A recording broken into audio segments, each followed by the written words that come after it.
Hey, paisanos! It's Nintendo Weekend Report! With the Mario Brothers and plumbing's a game. We're not like the others who get all the fame. If your sink is in trouble, you can call us on the double. We're faster than the others, you'll be hooked on the brothers. Hooked on the brothers. Yo, you're in for a treat, so hang on to your seat. Get ready for adventure and remarkable feats. You'll meet Koopas and Troopers, the princess and the others. Hanging with the plumbers, you'll be hooked on the brothers. To the bridge.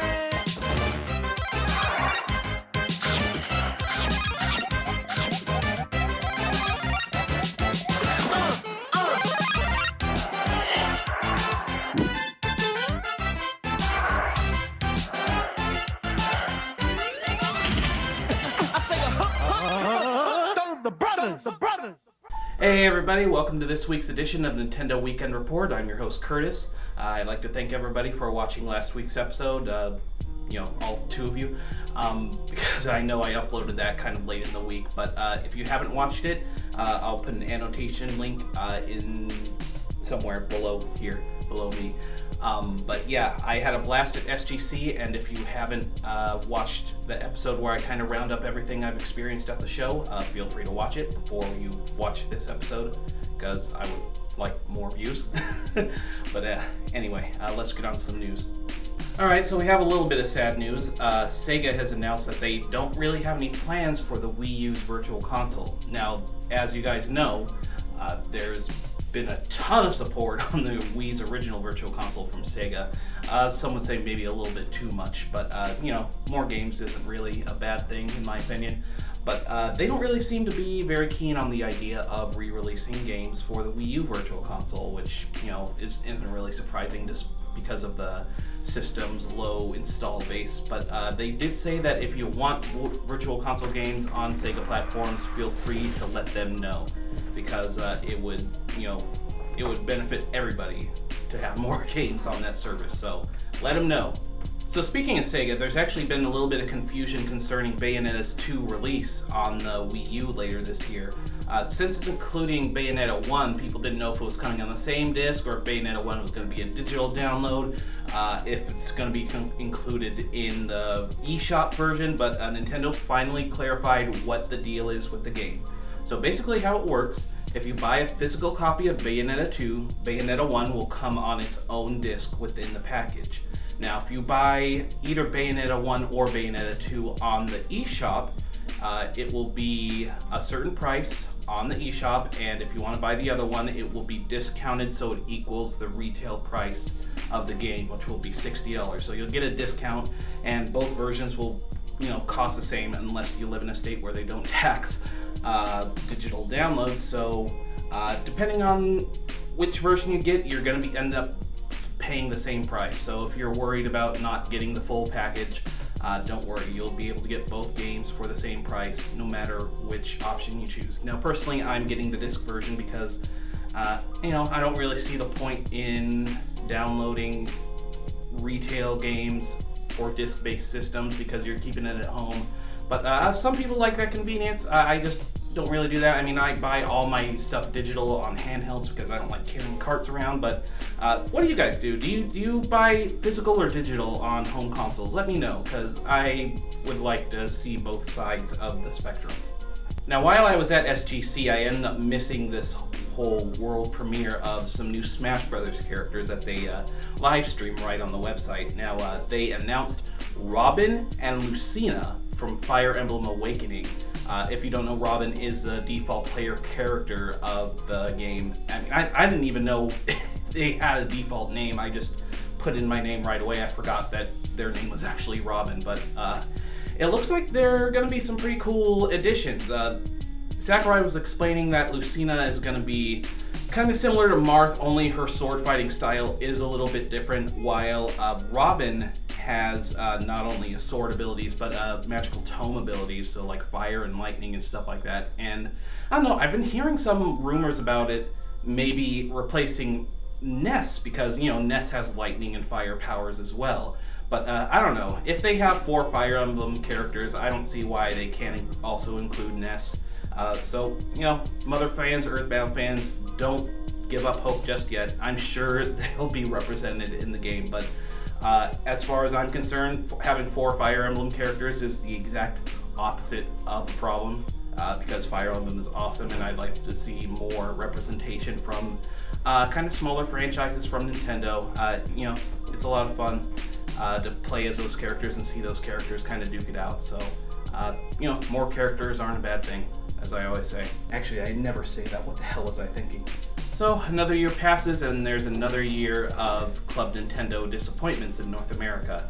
Now, I'm not really too broken up about these rewards, seeing as, you know, they're free, but I can't really shake the feeling that I'm a little jealous of Japan getting way better Club Nintendo rewards. But this year they just kind of seem to just give up any sort of physical reward. Now they're giving away some pretty good games. Like, they're giving away Game & Wario, NES Remix, Earthbound, Donkey Kong Country Returns 3D for, you know, the Platinum Club Nintendo members.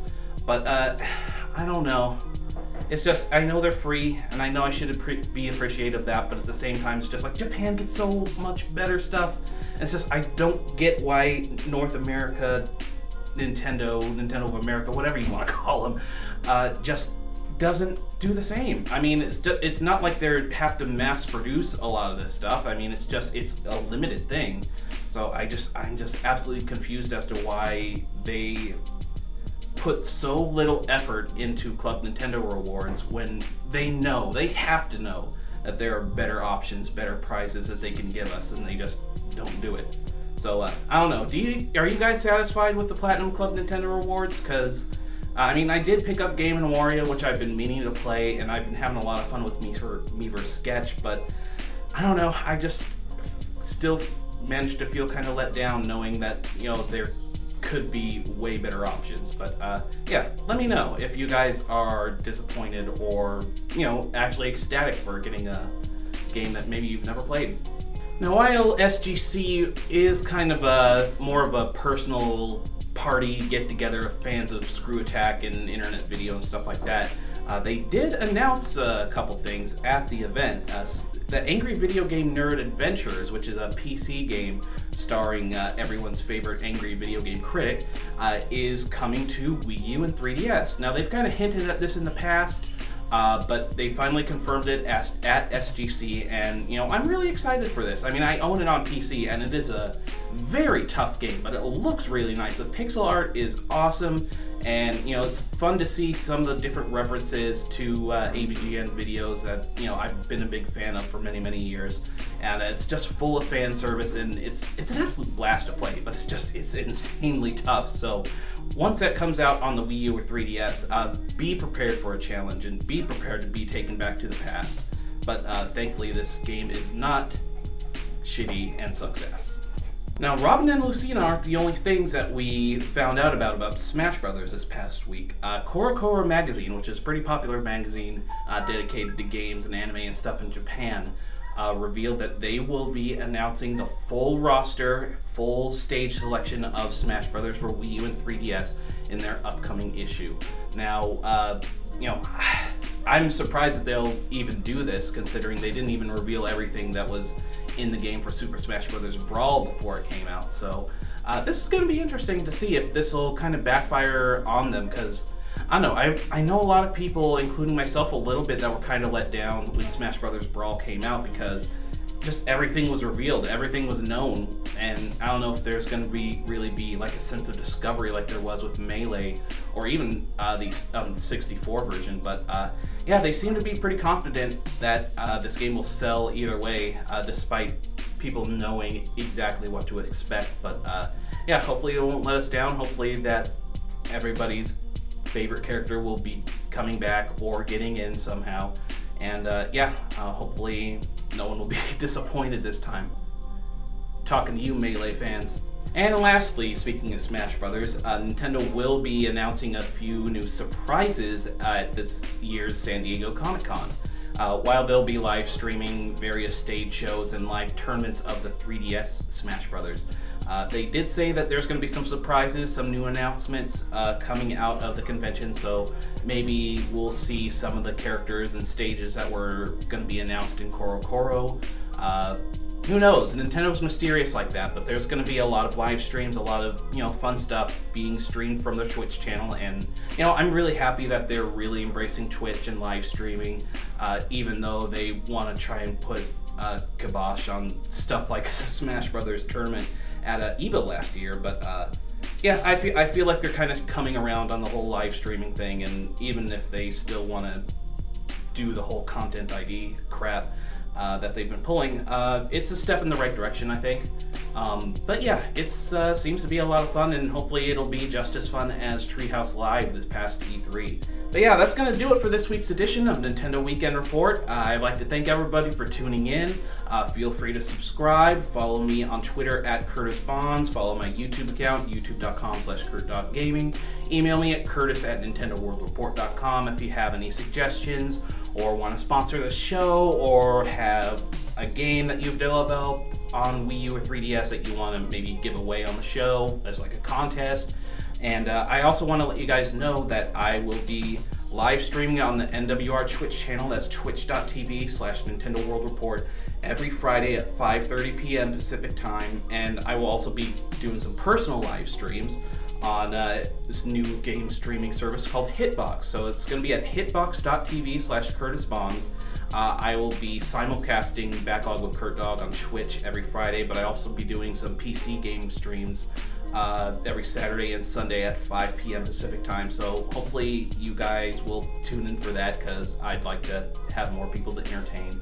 And I love doing live streaming. I love entertaining people. I love having an audience and interacting with them. So yeah, if you want to tune into that, that would be awesome, because yeah, that'll be fun. I'm so awkward sometimes. Yeah, thanks everybody for watching, and until next time,